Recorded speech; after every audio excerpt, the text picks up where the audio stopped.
Well, I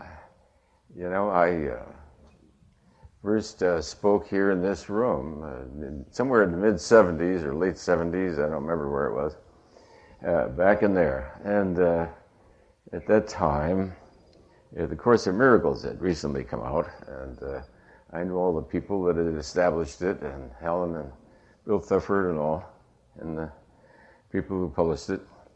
So I came out here and we gave a talk that morning, the sermon, what do you want to call it, was on the Course of Miracles. And we filled up the room, and after that it broke into, we had 4 study groups. So we had 4 study groups going.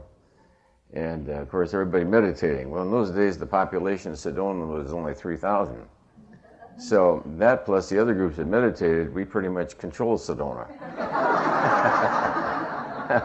There's research showing that if I think over 2% of the population meditates, etc., that the crime rate drops.